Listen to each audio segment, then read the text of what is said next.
All right. Hey, everybody. Welcome to another episode of Mir Musk, episode 32, the Tory Ward interview. Thank you so much for coming on, ma'am. It is a blessing to see you right now. Thank you so much. I just want to say, it's a pleasure to meet you.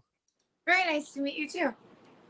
So, I just want to say for the record, you're a West Coast comedian, correct? Yeah. Mm-hmm. Okay. So, and what kind of age range are you in? I don't want to ask specifically the age, to be polite, but I kind of I'm just 35. 35. Okay. So you're middle aged to some aspect, but not too. Okay, sure. Yeah. Mir's very young, so I'm actually um, older than you, but Mir's, he's in his mid 20s, so yes, to us Well, we're old. We look the same age, so you're fine. exactly. So But Tory, go ahead. no, I was gonna say, like, we've had a lot of comedians on, but a lot of them are either New York based or LA based. And from what we were doing our research, and Mir found you, I think, on TikTok. But Oh, awesome. where are you based out of? Where do you do a lot of your comedy from? Yeah, so I live in Portland. And so I'm moving in a couple months. I'm going to Austin for a month and then maybe up to Chicago just to do comedy in a different part of the country. Okay, why are you moving?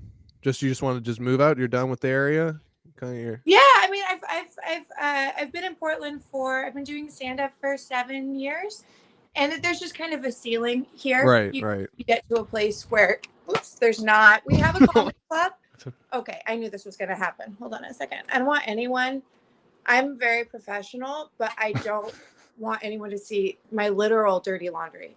So it's happened before. Has it? I am like shoulder level up. My room is clean and my apartment is clean, but the floor is not. So there's just not a lot of industry in Portland. And then also Portland's a little bit of a bubble. Right. Maybe audience wise, if that makes any sense. Like everyone knows everyone and it gets a little cliquey probably, I'm guessing. Yeah, or maybe just like the it's weird to say the views of the it is the like sense of humor maybe, and like it's a very specific group of people. Like Portland is like it's just very white progressive. It's just kind of, so every show you do, it's the same audience. Oh shit. Okay. Does that make sense? Which is fine. We kind of know the Portland vibe. We're not Portlanders, but we all hear about it's weird and they're proud of it and all that type of stuff. So I even noticed in some of your jokes, it kind of probably starts to become a little like you cater to that, and it's like you do the local. So that's probably part of it, right? Yeah, and then you wonder how much you're in an echo chamber, right? You're talking to everyone, but if you're just talking to somebody in a region, and it's a region that's kind of so particular as this place is, you wonder how much you end up, like you said, catering, and you just don't know unless you do it somewhere else. Right. So you're leaving all your friends behind. They're all very supportive of you, or are they kind of angry that you're leaving them behind? The better shores. Oh yeah, so I have a couple friends who've recently moved to Chicago. Okay. And then I have a couple of friends who are moving with me. So so there's a bunch of us are all going. Yeah. What do you think? I lived in Chicago forever, and I don't know what the comedy is like out there now, but it used to be when I was like in my 20s. It was really heavy into the Second City and improv based stuff. Like everyone did it. Even I don't know. It was just there's a lot of those type of shows, but I don't know if stand-up's popping off there, but you might know better. Yeah. So they have according to my friends who've moved out there recently, they have there is a lot of stage time for comedians out there. And then also there's just a lot of road work. So there's like within a 5-hour range, there's a lot of places to get, like, from where I am at my level, it's hard to get an hour in a city. What's your level, would you say? Like 7 years? Yeah, like 7 years. But I don't have if for me to be able to headline, it's going to have to be in a smaller market, in a smaller city. And Right. so Chicago is just right in the middle of the Northwest. There's a lot of stages where Right. you can practice doing an hour, where they don't mind Right. have a headliner no one's heard of, which is Oh, harder. in Chicago, like right there's so many colleges within driving distance, bars. Like in Wisconsin, there's a million bars. In Illinois, there's a million bars. You can drive to Indiana in an hour and back, Yep. So there's so many different spots. St. Louis. Michigan. So Yeah. St. Louis is close. Yeah, so it makes sense to be based. And plus the O'Hare, if you travel out of there, it's really easy to get anywhere. It's incredible. I had no idea flights to Denver are like $60. Flights to Miami are like, you could just go. You're like, oh no, the snow. And then get a $60 flight. Like, you can't bring luggage. It's Spirit Airline, but you can go for the weekend. It's $60. Yeah, very Crazy. centrally located. So Yeah. that's awesome. Yeah, you'll love Chicago too. I mean, I don't know if you drink or you're like, I mean, you're a nightlife person in a sense because you're working at bars a lot of time, but there's so much of that in Chicago, and places are open till super late and all that type of stuff. So there's a good culture of that. So I'm sure that's another reason. Portland really shut down during the pandemic, and it never fully came back to life. Okay. Yeah. I mean, I heard that with Chicago too, and I kind of got out during that time, but there's so many pockets in Chicago. I'm sure there's some new cool spot where there's cool stuff going on and all that type. So yeah. Very cool. Very cool. And then Austin is like now considered like all comedy Central. Mecca, Yeah. So, I mean, you going to Austin is, do you have any clubs in mind you're thinking of doing? Maybe Kill Tony's, Kill Tony would be great. Well, I was there maybe a year ago, and he draws a woman. He looks for a woman's name. So I'm going to spell my name, I think, with an I, because my name is too ambiguous. Like, it's too androgynous. Right, so right. I need to make it look like a girl's name to make sure I can. Oh, shit. So you're actually going to wait in that line. You're going to wait. Oh, yeah. Oh, my God. All right. Why not? If it goes good, I mean, I don't know. It's an afternoon. Right. Yeah. Damn, okay. It's a good vibe over there probably to hang out. Yeah. Probably meet a bunch of people just trying to get in, a bunch of weird and interesting people. Because I watched the show and you see there's some tweakers. There's some talent, but then there's also some interesting characters that pop up. So yeah, that's awesome. But and then there's a Cap City there, which is owned by Helium, and Portland has the Helium that I work at now. Okay. So and so if you work at one of them, it makes it easier to get into the others. Easier to get a referral or get some stage time. So right. Yeah, that seems the thing with a lot of comedians. It's like very competitive for like those certain spots, especially now with the internet. So it's not, if you've been doing it, you've been putting in the work, but now you can kind of network and showcase yourself all over. It's just part of the process. Do the soft skills part of it. It gets to a point because you start and you're like, oh, you just want to be funny, and then it gets to a point where you have to, which I don't have, like networking skills and all that, which I don't have any of it, but I mean, you've been doing it for 7 years. You guys develop something, right? No, man. She goes, that's why I'm still here. Well, that's the thing. You see, like with comedians now, it's, they got to do a podcast, or then they do maybe like another themed podcast, and then they do all this stuff, and then they might not even be doing stand-up at all. It seems like you've when I looked up at your stuff, it's very heavy on the stage and the jokes and the comedy that you've been focused on, in your career. So that'll probably serve you well in some sense, like you can entertain a crowd, but then you might not have like the following of like a TikTok dancer or, like Matt Rife, I guess is the new one who everyone talks about, right? Is like, he blew up because of that. Man, but he, I watched his special on Netflix. Yeah, how was it? It was fine. It was good, but he just did stand up. He just did jokes. And then I looked at the reviews, like just like online on like Rotten Tomatoes, and it was panned, and it was so many hot, angry girls from TikTok who just loved his crowd work. And then he opens with a domestic violence joke, and they felt so betrayed. Was it funny? Yeah, it was. I mean, it was. Yeah, She goes, of course. it was. I mean, yeah, it was. Yeah, right. But they were like, so it's just interesting. It was like, oh, he kind of shot himself in the foot a little bit, because they were like, and there were so many like, this isn't what he does on TikTok. Like, right, he doesn't beat people. Yeah. But I heard he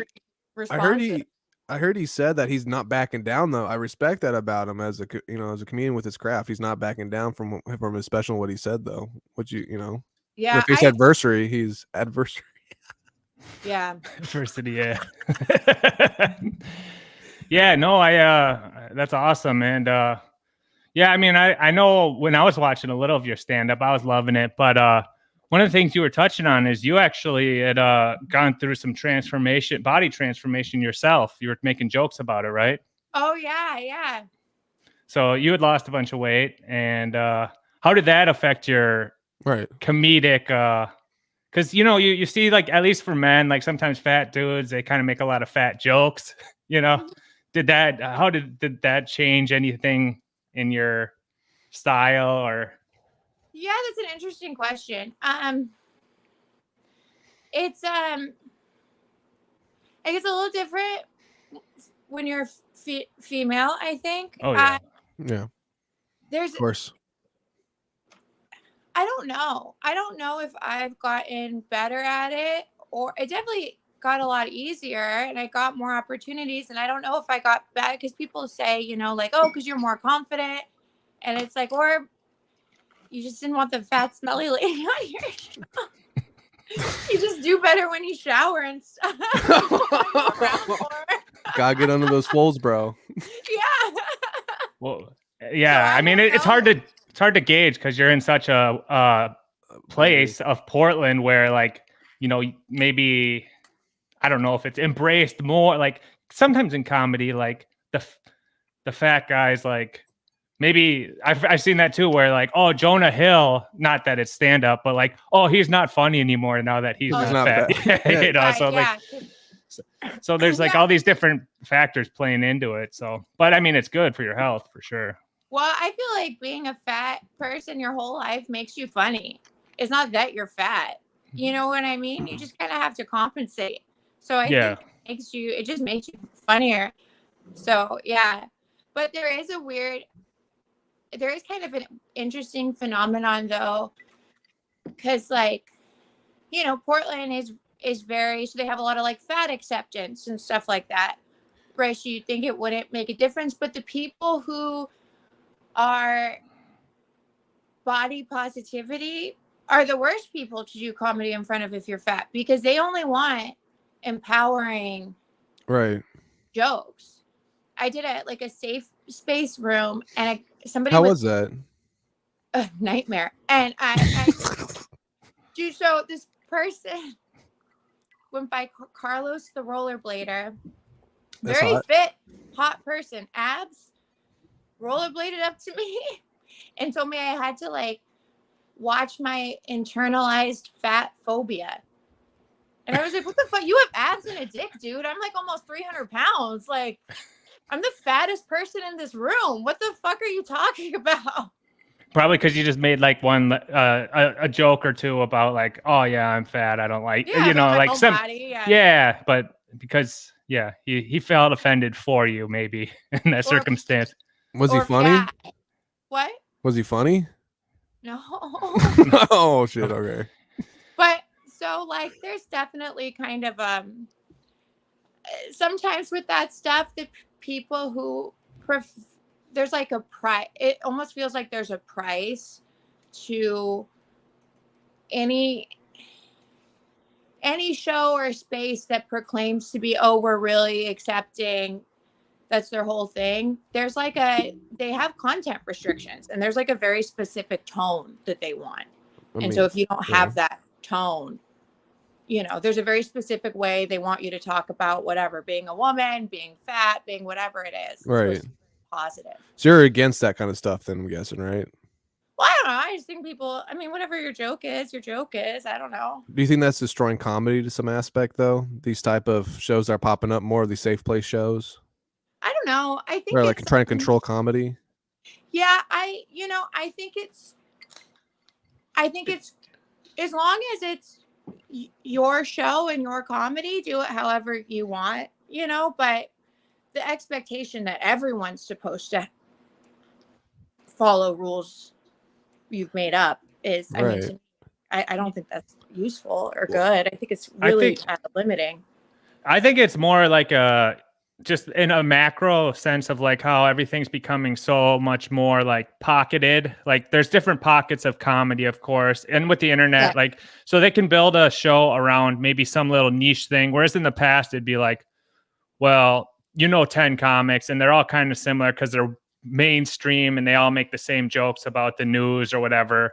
Now Right. you can have little niches of like super offensive comedy or super, I don't know if you call it woke or there's all these different things. Right. So Right. as long as there's a market for it, I think it's fine that people do it and Yeah, it's good. exactly. Yeah. But like but then as a performer, if you decide to like cater to one of those specifically and make yourself like that thing, then it might be limiting in other things eventually if things turn. So I don't know. I kind of see it as like it's fine, but Right.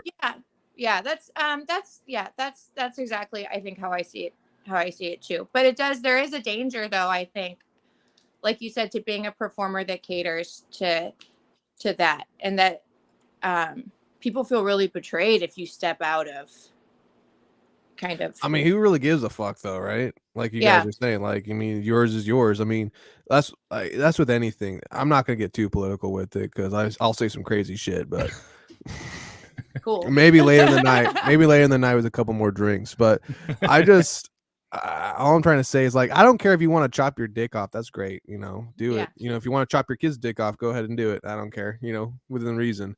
But the thing is, that's not the majority, and you can do what you want to do. I don't care. Do what you want. I don't care. It's whatever. Everyone, you want to freaking. I don't know. It's behind closed doors. That's your own thing. Just don't push it down my throat. That's all I want. Yeah.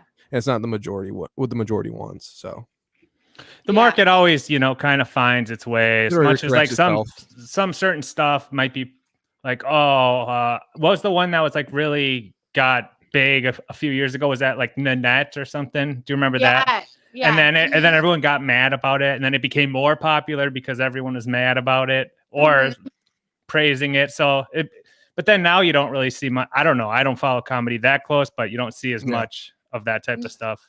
No, I think that's starting to die down quite a bit. Really? Okay. I think. I mean, but I don't know. Who knows? Because I feel like this stuff all changes so much. So fast too. Yeah. Like one day it's one thing, next day it's the next. So yeah, you try to. Yeah. So what are who are some comedians that you're working with out there in Portland, or that you kind of are looking at even on the road, or that you like, or that you inspire you, I guess? Is there anyone? Oh, yeah, sure. Like comics that I work with. There's a comic who just moved to New York named Jake Silberman, who's from Portland, and he's great guy. He's so funny. Yeah, he's one of the reasons I'm like, or not one of the reasons, but it definitely like inspired me to move. And he's also he just does his comedy, you know what I mean? Very charismatic and very kind of fearless on stage, which I admire a lot. He's suave.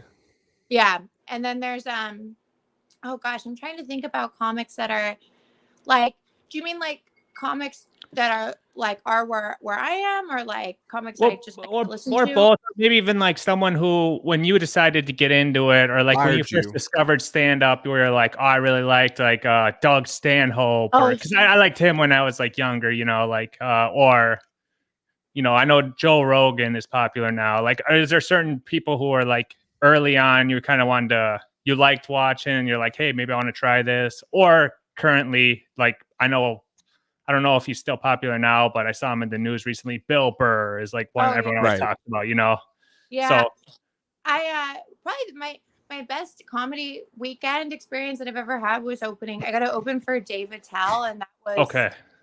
I mean, he's incredible. Why are you laughing? Nothing. I'm just getting hammered. Continue. Well, Dave Attell is like constantly one of the ones that people who always say is like the best ever. You know, like we've had well, I know Kevin Brennan always talks about Dave Attell being the best, and all these different people. Like everyone who's done comedy is like, well, Dave Attell's like on holy ground. So that's awesome. Norm Macdonald, all that garbage. Yeah, Norm's another one, of course. So a legend, and that's awesome that you got to work with him. Yeah, that was probably my best weekend I ever had. And then I have issues with binge eating in my car, and I drove him around the first night and my car was clean, and then the second night there was like 5,000 calories worth of wrappers on the floor. Oh, what a fucking asshole. Car, and he's like, wow, it's like you have an eating disorder, but only in your car. And then he was like, oh, sorry, was that too mean? And in my head I was like, oh my God, David Attell knows about my eating disorder. That's so cool. What the fuck? This is like such a personal thing. Well, that's the thing too. He's like kind of I'm. You're probably close to the age too when you remember that Insomniac show, and he was always a wild guy, an offensive guy. Yep. But everyone who knows him says he's like the sweetest dude ever, and like the coolest guy. You know, like most personable dude ever. Or you know, he's kind of quiet but like cool. Oh, yeah, you know, he's the nicest guy, but he roasts you the whole time. That's what friends do, right? Yeah. Yeah, it's very, very friendly. Little rifts. So I mean, very probably friendly. just like the classics Attell. I liked Louis C.K.'s most recent specials are, you know, both really good. Right. Yeah. Let's see, Dan Soder. Dan Soder. Yeah, he's funny. Yeah. Do you like Bert Kreischer at all? I do. Yeah. You like that guy? What? You like him? Yeah. I mean, yeah. I do too. He's very polarizing. He's great. What? He's very polarizing now in the internet era because like now because especially after he blew up like over the last year, there's a lot of people who are like they think his laughs fake and his stories are fake, and they're all like, and he's gotten a little even more of an ego since his movie came out. So there's a lot of people who are like anti-Bert now. But I actually think like I watched his special. I actually thought it was pretty funny. You know, I think he's a good performer. Yeah. He's an alcoholic. Were you mad? Yeah. Not remembering things right? Like right. Do you like any British actors like Ricky Gervais or any of those guys? Stephen Merchant, none of them? Yeah, I mean, I just haven't watched a lot of Right. Well, that's a problem too, right? With when you're a comic, you don't want to like you kind of have to take a back seat to being like a super fan because you don't want everything to like seep in necessarily, you know. I've heard that at least. Like what are some women comedians that have inspired you to come onto the big stage? I love Michelle Wolf. She's amazing. She had a special come out recently that I really liked. Yeah. Miss Pat, she's she's so funny. Yeah. And she just doesn't. I saw her when she came through Portland. She is somebody who doesn't I mean, it's just so fucking dark, everything she says, and she barrels. I mean, she just doesn't give you an option, right? And makes it so funny and just pushes through till people just give in, you know. She's wild, you know, like, and always funny. Like on podcasts I've seen her, and every time she talks, and her stories are crazy, like so she's really good. So her, and then Sarah Silverman. Yep, I like Sarah Silverman. Yeah. Okay. Yeah. Have either of you guys seen Sam J at all? I don't know who that is. She's like a New York comedian. She has a Netflix special and an HBO special. She's also really that's another one I like a lot. Is there any comics you dislike personally at all? You know, to some aspect that probably kind of a ton. Probably ripped you the wrong way, just like by their ignorance or their arrogance. You know, the kind of maybe someone that you know what I'm saying, just something out there. Honestly, Ricky Gervais. Ricky Gervais, you don't like Ricky? He seemed, you know what it is, and this is like it's because he hates God. What is it? No, this is like 20 years ago. It's like 20 years ago. I think is what it comes from when he did the what's that one? It's like this old thing that was like him and Seinfeld and Chris Rock and Mhm. Louis C.K. all sitting around, and he's the least. He had done stand up really, but then everyone else was stand ups, and he was like, "Yeah, I remember that." And he talked the most, and he was like interrupting everybody Yeah, and how like dare laughing at he? his own jokes. And Fucking British bastard. and every time I see him, I'm just like, I fucking hate you. Like ever because I'm just he didn't do anything wrong. He just annoyed me. Oh shit! All right. No, I remember that because yeah, he was it was like a round table of comics, and it was like all these guys were considered great, Yeah. and then him, and then he was kind of like, and I don't think he had even. It was just coming off The Office, you know. I don't think he'd even done stand up much or anything. So Yeah. And he had the most. He had like the most to say in the room. And I just seemed like, man, you feel like you'd be like so annoying on like a car trip. Jesus. Damn, well, Tory. Okay. Mir's a big fan of I love what was it? Ricky. What was that show Brian you like? Idiot Abroad. Idiot Abroad, man. Oh yeah, that's a great show. Yeah. See, he's a guy. He's a good guy. But let's get back into you, Tori. This is about so you, sorry. not about Ricky Gervais. I'm so hold on. As great as Ricky Gervais is, oh, there she goes. But Sorry, did I just vanish? yeah, Okay. you're straight. Yeah, if No. you get a call, it might cut out for a sec, but it's all good. We'll be here. So Yeah, we'll be waiting for you. Can I actually? I'm so sorry. Can I Yeah. pause my camera for just a second? Yeah, Go ahead, yeah. sweetheart. Okay, thank you. of Let course. me just. I'm gonna be 30 seconds, maybe. Well, okay, perfect. Oh, We'll we're check out the good. chat while you do your thing. So there was one comment I was dying about. Let me see it real quick. Where is it? Who I haven't did even it? looked at the chat. Oh my god, it's killing me. Let me see. Where is it? There it is. This is probably the comment of the night that made me. This is Mir discovered Tory, and we're just vibing with her, and then yeah. So we try to get comedians from all walks, you know. Guys are ripping, so I love it. You guys are awesome. Just chilling with the boys. Tori is a sweetheart, though. I like Tori. She's really sweet. She's a really good person. I can already tell she's eons ahead of eons ahead of the whole entire rest of Portland. That's why she's getting out of there. She's that fucking brilliant in my mind. Get the fuck out of that city if you can now. yeah, we could get into Portland. I mean, like at this point, I don't. like, Dude, should we get even into? want. I don't even want to get into that shit. Yeah. Everyone already knows about everything going on there. So fucking. I want to get more into her personal life. Maybe a little bit. Her childhood. See what messed her up so much to overeat. Become a comedian. We'll see. Yeah, we can ask about that.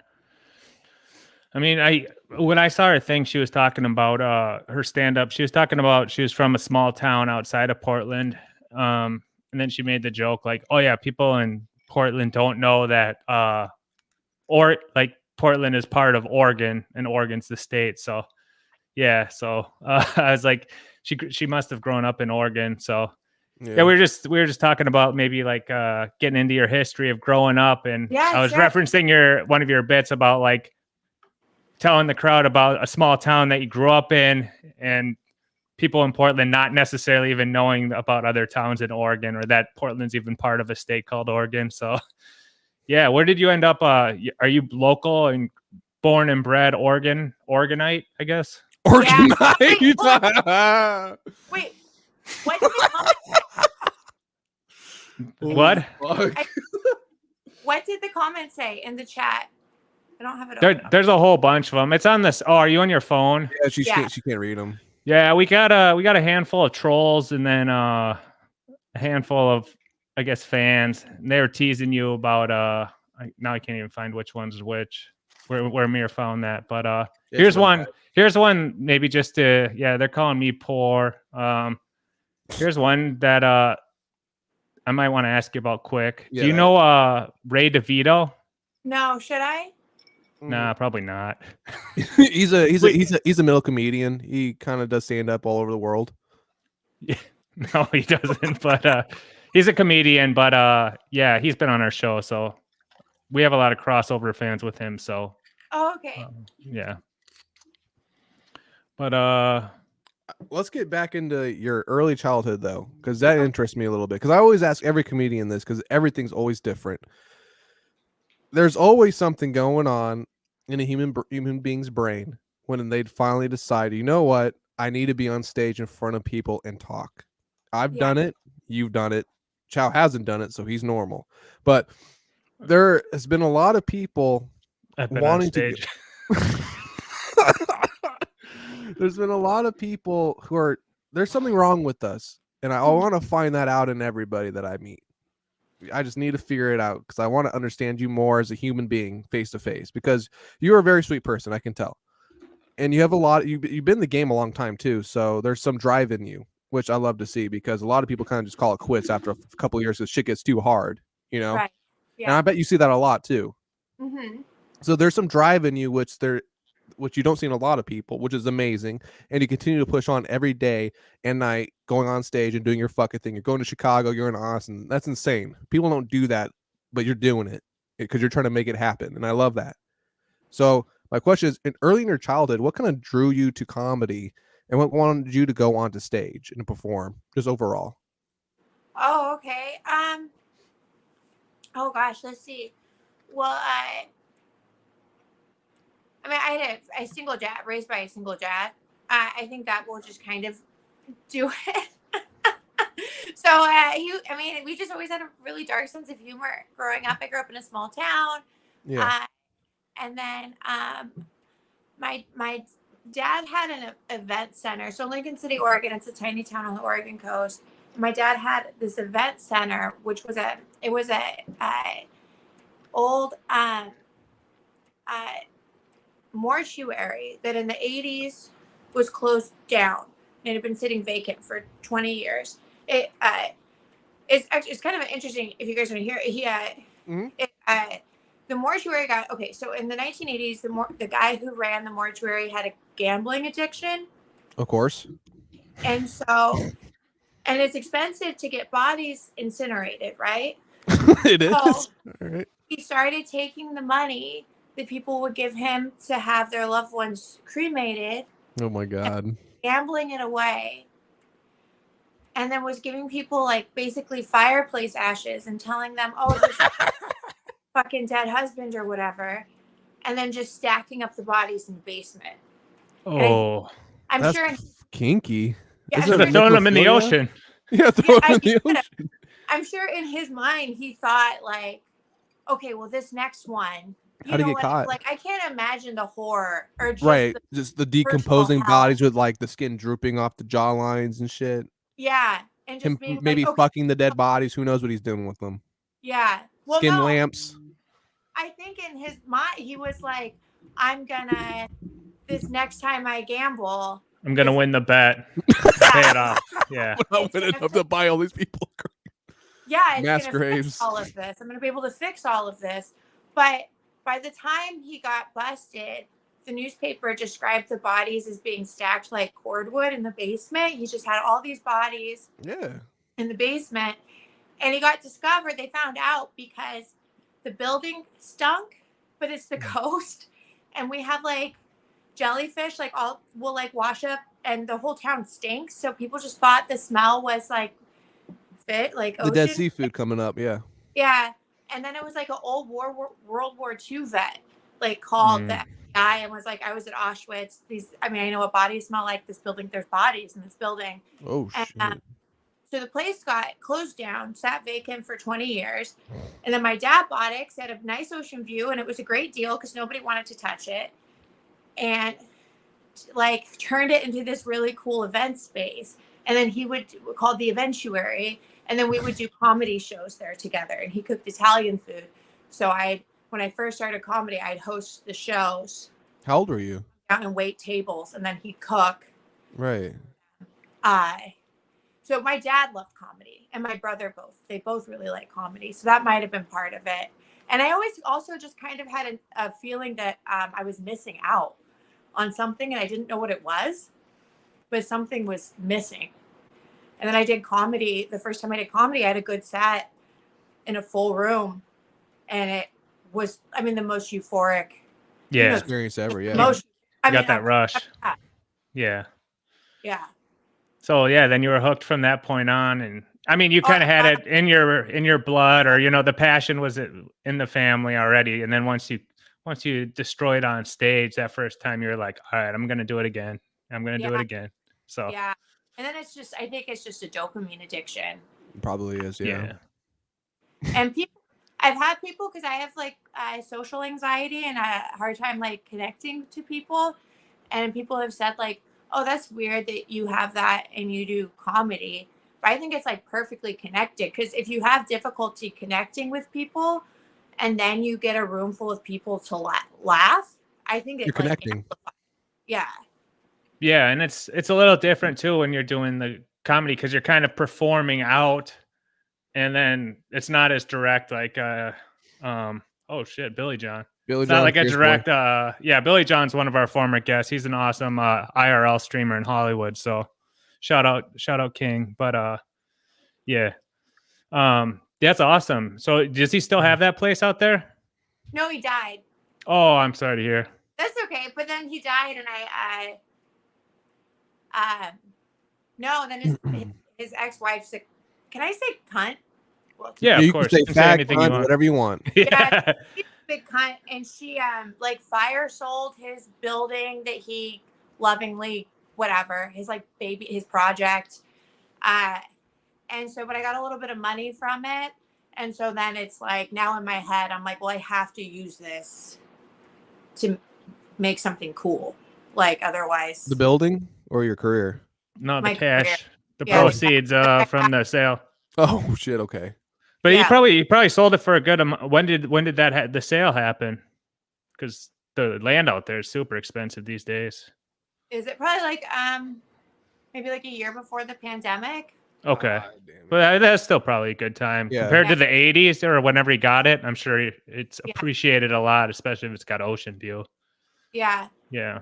It got split up a bunch, but it was like, I don't know, it was like, so now I just feel like I have to, I don't know, and my dad was such a he was like a very creative guy, and just a ballsy guy. He just didn't care what Right. people thought. He's a go-doer. Yeah, and so he inspires me, where I'm like, anytime I want to be a coward on stage and not do. What would your dad say to you, right? Yeah, he'd just do it. He's like, fuck him. Do what? Fuck. Like, that was a big fuck him. I heard that a lot. Yeah, I mean, that's how it Fine. goes in attitude. entertainment. Fuck it, Yeah. Someone's watching you that likes you, so fuck it. Yeah, just go for it. So that's the, yeah. Okay, so that's your early childhood. So you're sitting this old small town where dead bodies used to be. You're killing it every night in this freaking room that's on a beautiful view. You're being inspired by your father, your brothers. Everyone's loving your comedy. The whole entire, probably the town is enjoying your comedy to some extent. You probably made the local newspaper, I'm guessing, right? Well, the show got my I called it. So you're killing it. Make the local newspaper. You tell your father, Dad, I'm going to the big city. I'm going to Portland, Oregon. Well, at the time I was living in Portland and driving down. By the time I had started, Oh shit. Okay. I moved to Portland to start comedy. He was behind me. He was supportive, because I failed out of college. I failed out of fucking everything I did. And so he was like, as long as you're doing something. As long as Yeah. you're keeping at least you're not doing, as long as you're not doing meth or heroin, just Yeah. have fun, right? Yeah. Yeah. He was and he was excited about it. I think there was a little bit of living vicariously. Oh, I'm sure. Yeah, I'm sure he loved it. So, and that, yeah, like she said, she's been in the game for about 7 years, and at her age, she didn't start as a kid.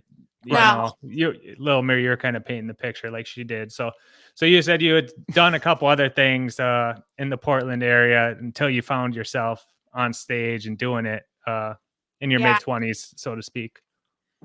Yeah, mid to late. Yeah. Yeah. I thought you were like a fucking like Shirley Temple over here dancing on stage as a young kid. I'm like, all right, so mid-20s. I'm sorry, everybody. I'm a little off track here. So, how was your first? What was your take on your first stand-up? Let's say show you did in Portland. There's it's not hometown vibes anymore. You're in the cut now, and you're doing it. What was your take for your first show? What do you mean? Sorry. What I mean is you're not in a home crowd. Oh, go ahead, Dr. Chow. Yeah, like so, like when you decided, like, all right, I'm gonna keep pursuing this. I assume like you probably went to your father's place every once in a while, but then like you had to start going to open mics, right? Yeah. So the So what first was time it? the first time I ever did stand up, so I helped my dad produce the shows, but I didn't do I wasn't hosting it then. I brought in a host to host. I knew somebody to come in and host.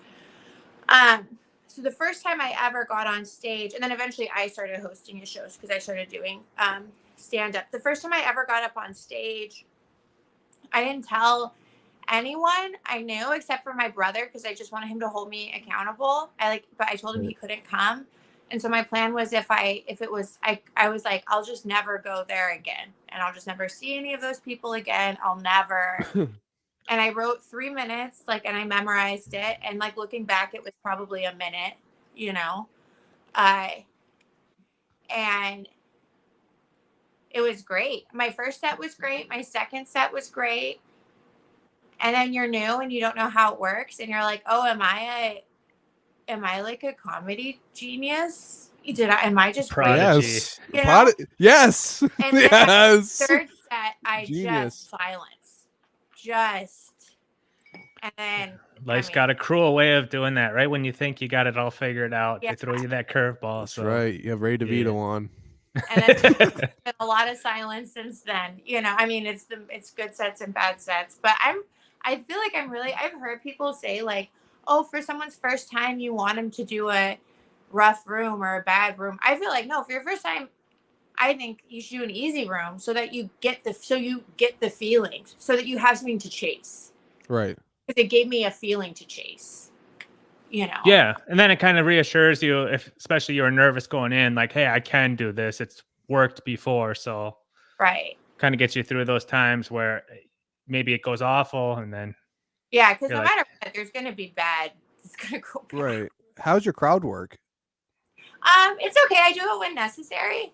Well, tell me a horrible instance of crowd work you had to deal with Oh, that you just hated it. You're like, oh my God, not these people. oh, I'm trying to think. Wait, you do comedy? You Oh tell me. yeah, I'm pretty hilarious when I do mine. no, he No, I'm does. kidding. Mir does music. Oh, Yeah. He's performed in that. Professional podcaster by day, musician by night. Yeah, I can think of a crowd. I don't do like crowd work clips or anything like that. Right. I'll You just don't. Yeah. manage people. How do you Like manage people? if somebody yells out during my set, and if you can come. Oh, I have a line about uh, about whatever. It's a dumb. Just have a dumb dick joke. I have a joke about women not caring about dick size, but then I had a woman scream "Speak for yourself" once when I said that. Oh shit! Damn, dude, they're working your ass on stage. How'd you and come so back then from that? and so then I was like, okay, fine, sorry. Most women don't care about size, and some women have huge holes and interrupt my set when I'm on stage. And then I just went back and I got a big laugh, and then I kept it, and then I like worked that into the thing. So like that, just roast it, But I don't do a lot of crowd work, but I'm able to dip in and out if I have to. You know what I mean? Just to yeah. Well, I've seen a lot of the comedians now. It's popular to like post on the internet like a crowd work thing, but Yep. some of it even kind of seems a little fake sometimes. Some of them I've seen. Yeah. So, but I suppose like yours is more just to get the show back on, get back to where you're wanting to tell your jokes. So you try to shut it off. Whereas some people like seek out to do crowd work and like, hey, they'll just pull an innocent person, like ask them a question. Well, I think though sometimes that can. I mean, people do it because it gets followings, but sometimes I think it affects the crowd's expectations. Like we we're talking about the Matt Rife, like all the Matt Rife reviews of like people that just wanted to watch a crowd work special. And like he'll do these big. He came to Helium, and I was talking to his opener. His opener's name is Paul Elliott, and his opener was saying that like he gets frustrated because he got so big off of TikTok from people watching crowd work, and then he goes to try to do stand up, and it's just a bunch of girls that are like, no, talk to me, you know. And so it kind of, I think, messes with the audience's expectations sometimes, and people are already not good at listening for very long, and then, you know, You'll see when you go to Chicago, you should go watch some improv, like in the little bars of like the little sketch groups that do it, because it's like there's something about like that improv when you're in the crowd. Like if you try to watch it back, and it's like 50 to 75% of the time it's not good, but when it is good, it's like there's something magic of like the spontaneity of like the interaction. So that I can see that part of it being like with crowd work, like when you're there and you're watching and you're like involved in it, it's like, oh my gosh, it's crazy, you know. But you know what I mean, that like feeling yeah, versus like a setup, like because, and that's the thing with, I've noticed with stand up, like the best stand up comedians, like they make it seem like it's all spontaneous. Like Doug right. Stanhope did an amazing job at that. Like he would do the same act, but it seemed like he was like just kind of like coming up with it as he was doing it. But it was just Yeah. so good, you know. So like that's like the illusion of like really good captivating the crowd, you know, is like pulling them in and doing that. So I don't know, like I know what you mean though.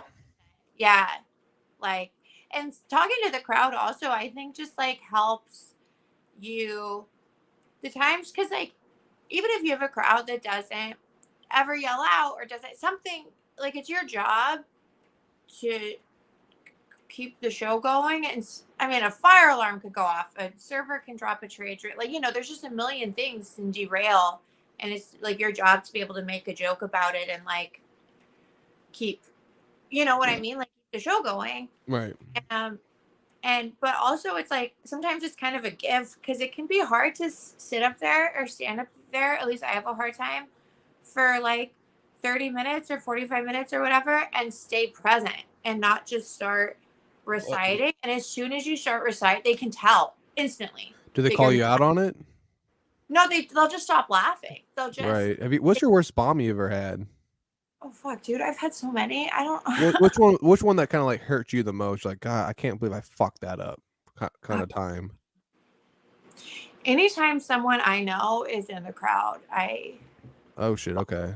anytime a coworker, somebody I have a crush on, that's the worst. Why is And that the worst? I mean, your friends, you barely know the crush, right? I mean, compared to the friend. I mean, maybe that might be the friend. Of course, it's the friend. The crush is always like the best bud, dude. Yeah. You start as The best friends bud? and then it becomes the crush. So Yeah. you date Yeah. you've been dating other comics? Yeah, I gotta stop, dude. Yeah. She goes, I gotta stop that shit. I gotta stop. Seems like all the chick comics always date other dude Why are you guys comics. always fucking dude comics? I don't get that shit. That's all they could get. I don't get it. It's 1 to 10. There's Yeah. 1 of us. There's 10 of you. If you had those numbers, dude, you wouldn't. Come on. No, they're crazy. Comics are fucking insane. No, I'm talking to you right now. You're nuts. Yeah, so they all have I'm something in kidding. common. I'm kidding. I'm I kidding. know. I'm kidding. We're all crazy. And also, man, I don't know. But I always end up friend zoning myself. And then I'm How? like, How do you That's why do you friend zone yourself? You seem very confident. how do you friend zone yourself? Okay, so because I don't know how men work. My friend was explaining this to me, because so I had a crush on somebody who's not a comic. Okay. It was at the boxing gym I go to. And then we started hanging out, and I was like, things are working out. And then I was telling my roommate about how the guy told me about the last time he had sex with a girl. She came too fast and she made him leave. And I was like, so we're sharing stuff. And then my roommate was like, he wouldn't share that with you. If he liked you. You're buddies. Because you're his buddy. And I was like, what? It does depend though. I don't know. I disagree. I mean, even if he's talking anything like about that, like sex and stuff like that, then I'm sure he's probably down, you know. Yeah. But you never know. Time. I don't know. I try too hard to come off as cool, like one of the guys, and then I end up being one of the guys. You know what I mean? Sure. Who's the hottest dude you've ever fucked as a comedian? Okay. While I was a comic? No. Oh God. Yeah. Forget that. They're probably hit. You know, comic guys. You know. But let's just say the hottest guy you've ever fucked. Who was that? Oh, it's a Tinder. It was just a Tinder. Who's the hottest person you've ever fucked? I don't want to presume. No, Our no, wives, no. bro. Oh yeah, we're married. Both right? We're married with children. Yeah. Good for you. Thank you. No, but No, continue on. The hottest girl, hottest man you ever fucked on Tinder. How bad was he, and how big was that cock? Cock was small, sex was bad and awkward. How was like meeting him though? Did you feel comfortable? No, I felt nervous. I feel too Why? nervous around good-looking people. I can't do it. It's trash. It ruins it. What'd you guys do for your date? It's not worth it. What? What was the date like? We just went out for drinks. And then in my head the whole time, I just wanted to be like, I'm sorry that like, and then I was like, oh my God, you're going to have to see me naked. Like, this is awful. Like, I was just like, it wasn't. So you zoned yourself out like at the Yeah. bar? Oh yeah. I completely psyched myself out. So he wasn't making you comfortable then, right? No. Oh, he sounds like a fucking puss. Yeah. Mir, he sounds like a guy for you. What was he like? Is he tall? Like Yeah. Yeah. black Well, guy, white guy, He checked all the boxes. white guy. He had a beard, probably, right? Being in Yeah. Oregon. He was not white. Oh, not white. He's Okay. not- He's one of my people, the Latinas. Yeah, Mir's Latina, I guess, or Latino, or whatever. I guess so. Okay, so so what was he? He was I think it was like Middle Eastern, maybe. Oh, Okay. nice. A Okay. Moss agent. Oh wait, and then after a tell, I had a really hot guy DM me, come up and get a picture and DM me. Oh, how was that? I don't think he was expecting me to Reply. I like DM'd him back. We started texting, but it was just because I was nervous, but I think I came off as very aloof because I would like text back like 4 days later. Because he's a groupie. Yeah, and so I don't think he's used to. I don't think he was realizing that he put himself in a situation where I was in the dominant. You know what I mean? Mhm. Like I used to anybody romantically texting him right back and stuff. And I was like, oh, I can be a little aloof. And then that lasted for a few weeks. And I think he was like, wait, I have hot women in my phone. Like I have an infinite supply. Have you ever been with a groupie before? No, have you? No, you're No, married. definitely. Yeah, Mir was before he was married was a musician going to all these like little peep shows and stuff. That's right. Not we were peep doing shows, but we were doing Lil hella Peep, shows. the dead rapper. So That's right. Good man. but yeah, okay. So what about what type of music you into out there in Portland? You into that whole scene of the history out there, or like what's it like? What do you Music mean? wise? Well, because I know like the Northwest had the grunge scene out there for a minute. I know that's a little more Seattle, but Yeah. and then there's the hippie stuff down in Portland, the jam band stuff. So what type of music you into? Oh, I listen to just pop trash. Pop, okay. Like That's Katy it. Perry. Oh, I don't know, like Ariana Grande and Whatever's on the radio. Yeah. Top, Yeah. whatever, top yeah, 50. whatever. I'm not a music connoisseur. Like I feel bad because you're a musician. This is like probably bad. I'm in it for the No Steely Dan. No. I know, Damn. like No Christopher Cross. Pavement's a band from, well, I guess they're from Stockton, but Oh, yeah, they're a band from up in their area. But yeah, no. So and then Wait, Portland's are what? you in Stockton? Where are you guys? We're both in the Midwest. Oh, Yeah. so I thought, okay. Yeah, but We're Midwestern boys. we try to act like we're connoisseurs of all things. So So, Tory, what's your take on Tinder and all these websites like dating services? What's your take on that as a female? And you're an older female, so you understand. You've been around before the shit was there.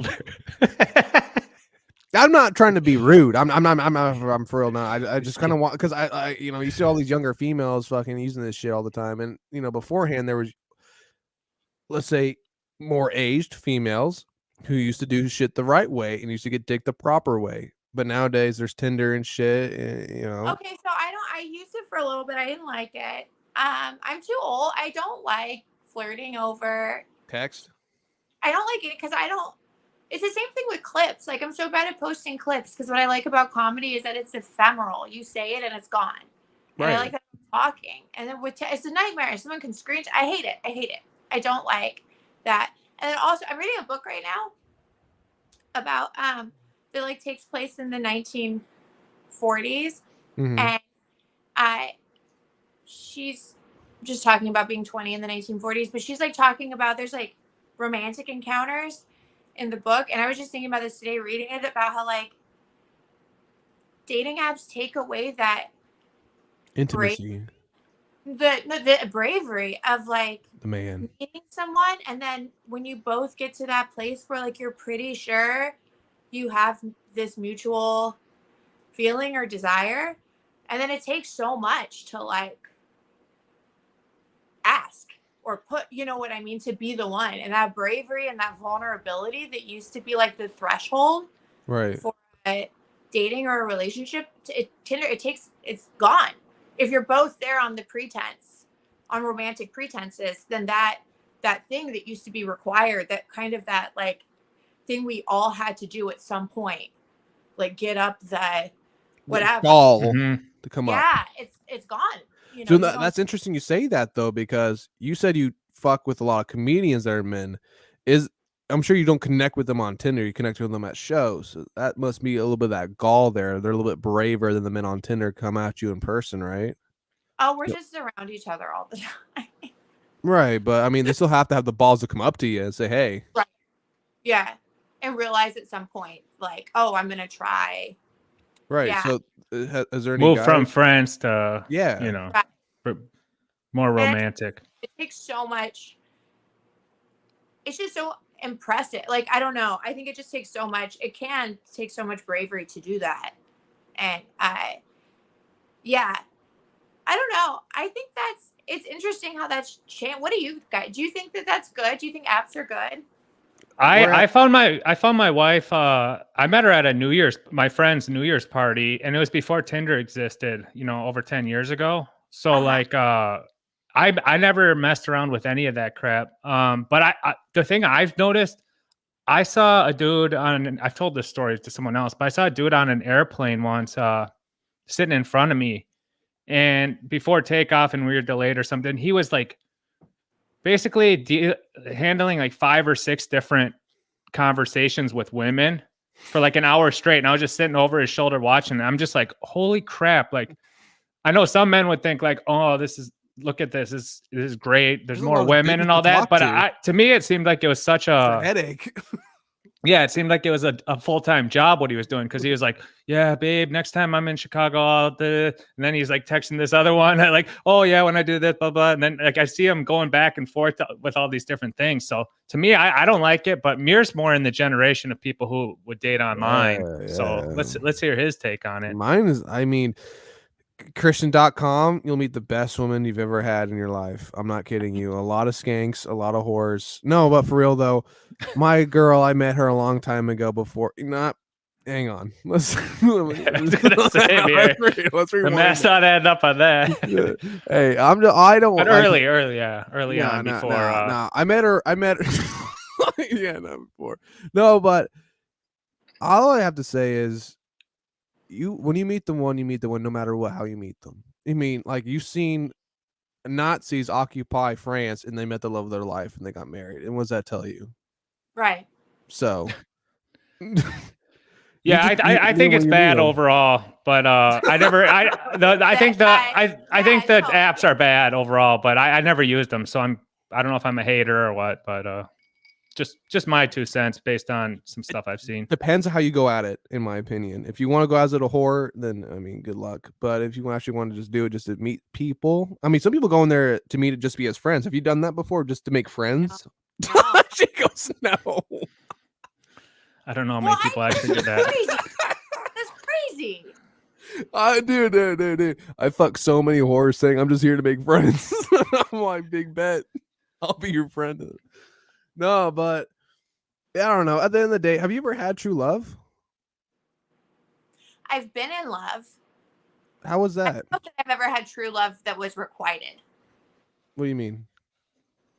Well, I've been in love with somebody, but I've never had it. I think I've never had the amount that I've been in love with another person, I don't know that I've had it. I don't know if I've ever had it where it was reciprocated. I've been in long-term relationships, but I've like the people in my life who I've been most in love with, it wasn't reciprocated. Really? Did you? So she thinks there's another level that she needs to reach. Yeah, Right. I feel like Yeah. right there's like the magic. There's the magic. Yeah, I think so. I mean, I think me and Mir just got our women pregnant. So once I you mean, have a that's what kid, you gotta- kind of yeah, like you you have just to. you just have a kid, and then You run with it. you love your kid, and your woman takes care of the kid. So that's Yeah. the best way to do it. There's no really. There's. You know what? Here's something for you, Tori. I'll Oh man, my my he's keeping me Tori. Be alone. quiet for a second. I Oh, got you something for you here. What? Hang on, sister. Hang on there before the church bells ring. All I gotta say this to you is, you are at an amazing age in life right now, where you're wiser than us two, possibly. Wait, But how old are both of you? I'm older than you. Mir's Wait, like 25, 26, something I like just that. turned 26 this year. Okay, you're 20. You're 26, and how much have you had to drink? I think it's dropping you down to about 19 right now. No. I'm No, actually he's no. always like this. See, that is the ignorance of somebody in regression. I'm trying to speak wisdom to you. See, you can learn something from the younger generation. We have something to teach, and I'm trying to teach that to you right now. Okay, Yeah. go. I'm listening. Okay, you interrupted me, and I'm off my track. I'm off my vibe. Hang on. What I'm trying to speak to you is this. At the end of the day, love is a fleeting thing. It is respect. If you respect a person, you respect that person, you love them. That's the end of the thing. Like, if you're willing to respect that person to the extent, then they will respect you back. Love is fleeting. It'll come and go. But if you continuously respect that person, then respect you back, you'll have a fulfilled life. Okay. I think that's pretty good. He must have started on like some Gossip Girl some episode or McDonald's something. rapper. Yeah. Okay. No, Wait, now what's you have to give me a inspirational quote now. me? Yeah. I don't know. Find a holy man. I guess that's my Yes, advice. But yeah, no, I mean inspirational quote is Or your piece of wisdom. I don't know. For you or just in general. No, for her. She needs it. Yeah. Look at her. She's going to Chicago and Austin. Yeah, I can try to give you some Chicago advice. Yeah, from the streets. Yeah. Maybe I can tell you somewhere to go. Let's think. Well, I kind of told you like okay, so this is one thing about Chicago. And actually this is good advice for you. Even if you think it's lame, and I know you're kind of already above it because you're already a performer and you're known, try to sign up for some acting or improv class. Okay. Because there's, at least for men, there's tons of women in those, and they're all like, I guess, like, to quote Jersey Shore, DTF, like all the women, but also there's a lot of men too. So, I mean, you're not competing as much maybe as like in stand up, like 10-1. There's a lot of women in those like improv that want to be actresses and stuff. So, I mean, it's not going to be, I shouldn't be as like, you'll be competing a little more, but it's a good way to meet people. And then also you might be able to meet some cool dudes, I guess. So Yeah. even if it's like, there's tons of those like bootleg, like acting schools, like workshops, all that type of stuff. Just try to get and just touch base on some of that type of stuff when you're there, and you'll meet people from all over. Cause even like corporate people do it sometimes because their company pays for it for sales. I don't know, whatever, but at least back in the day, it was kind of like that. So I always thought that was like a good social outlet outside of just going to a bar and hoping to meet someone, Never do that. Yeah. I will. That's a good piece of advice. And I'd like to get into acting too. Do you have do you have any interest in being in TV shows? I mean, like, like a broke girls, like, like hopping as a cam. I don't know. No, I'm not saying like you're broke. I'm just saying like the show. I know it's not a thing anymore, but I think that vibe. I've done some I don't have any experience. I've taken some acting classes. So last year I took like an acting for the camera, whatever class. And so everybody in there did theater, and I don't have experience, and I was really good at it. They were all like, "Oh shit!" Like immediately good at it. I think Yeah. I think because I'm just kind of emotionally unstable, but so I was able to I mean, we all are. yeah. Continue your thing though. I'm gonna go take a piss. Continue though, please. I'm listening. No, that's Yeah. okay. I do have a show that I do have to get to soon. But Oh yeah, go ahead. Then I'll wait. Go ahead.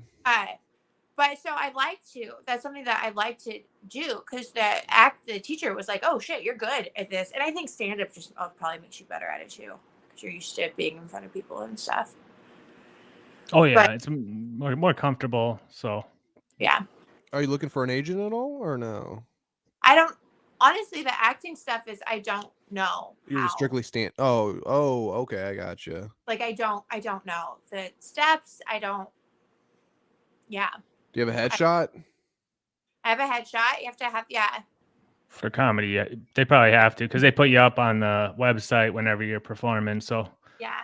well, I think you mentioned something earlier that you have a little group that kind of migrated out to Chicago. I think that's probably one of the most important things is like if you have like a group that you like to hang out with or create with, like even some of these like sketch shows that became popular over the like Workaholics, those guys were from Chicago and they just met at like a acting class and then they just decided to write it. Or there's a whole bunch of those type of stories where they were nothing and they were all like comics doing open mics or whatever. And then they Philadelphia.